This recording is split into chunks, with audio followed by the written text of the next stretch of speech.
السلام علیکم جی، میں امجد اقبال ملک ایک چھوٹا سا بہت ضروری پیغام شیئر کرنا چاہتا ہوں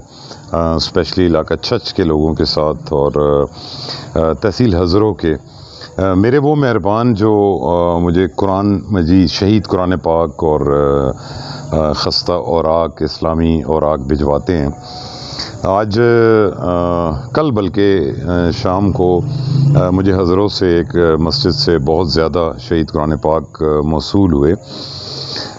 یہ کام آپ جانتے ہیں میں فی سبیل اللہ کرتا ہوں، یہ کسی پہ مہربانی نہیں ہے، یہ اللہ کی رضا کے لیے ہے، اپنی قبر اور آخرت کے لیے ہے۔ تو اس جون کے مہینے میں آج غالباً 15 تاریخ ہے اور میں 2 چکر لگا کے آیا ہوں، دو گاڑیاں بھر کے دروازگئی نظام پور چھوڑ کے آیا ہوں۔ اور میں ایک چھوٹی سی گزارش یہ کرنا چاہتا ہوں کہ کل ہمیں جو قرآن مجید آئے، میں آپ کو اسی ویڈیو میں ساتھ دکھاؤں گا کہ اس میں فیوز بلب بھی پڑے ہوئے تھے، اس میں کپڑے تھے، اس میں دریاں تھیں، جانمازیں تھیں۔ تو میں ان سے بھی ریکویسٹ کی، میں بار بار ایک گزارش کرتا ہوں کہ میں بالکل حاضر ہوں، آپ ضرور بھجوائیں، بلکہ آپ مجھے اطلاع دیں گے تو میں خود بھی لے کے آؤں گا۔ اگر آپ بھجوا دیتے ہیں تو یہ آپ کی مہربانی ہے۔ شمس آباد میں بینک کے قریب سزوکی اڈا کے ساتھ ہی ایک روڈ ہے جو شاہپور جا رہا ہے، اس پہ چند قدم آگے آئیں تو حجرہ ڈاکٹر ملک داؤد لکھا ہوا ہے۔ آپ آرام سے باہر والا گیٹ کھولیں تو ساتھ ہی 2 قدم پہ لیفٹ سائڈ پہ جگہ بنی ہوئی ہے جہاں پہ آپ آ کے اس میں قرآن شریف رکھ جائیں۔ لیکن ایک مہربانی کریں کہ جب آپ شہید قرآن پاک اور سپارے لے کے آتے ہیں تو ان میں صرف قرآن مجید اور سپارے ہی ہونے چاہیے، اس میں کوئی اور میٹیریل نہ ہو۔ دیکھیں یہ کام میں بھی فی سبیل اللہ کرتا ہوں اور آگے بھی جو قرآن فیکٹری ہے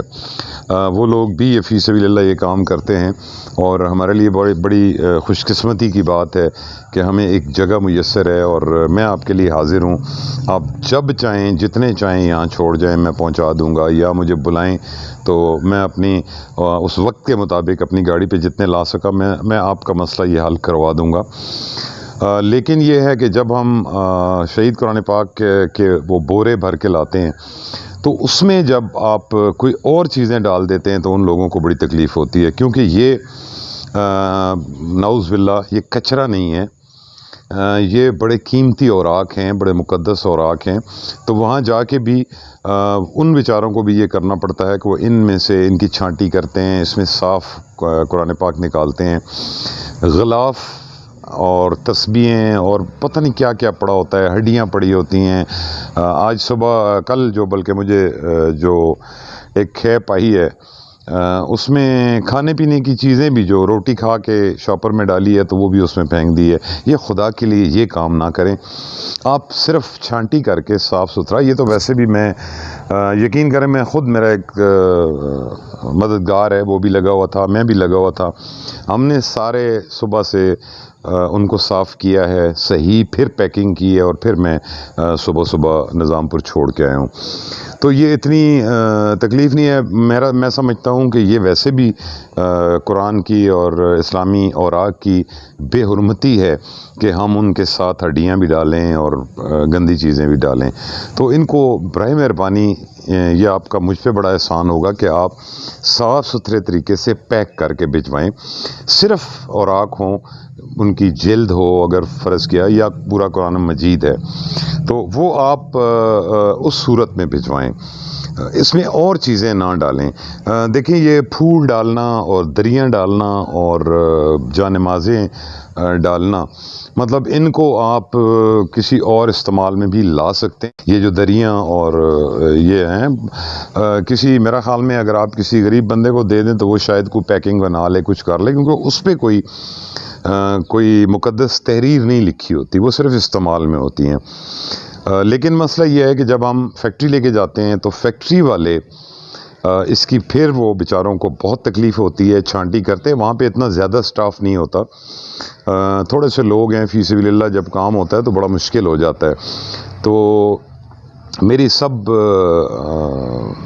ایسے دینی حلقوں سے جو مساجد سے زیارات سے مجھے بھجواتے ہیں، میری ان سے انتہائی دست بستہ گزارش ہے کہ صاف ستھرا آپ جو کاغذ گتا وہ بھجوائیں، اس میں کوئی چیز فالتو نہ ڈالیں۔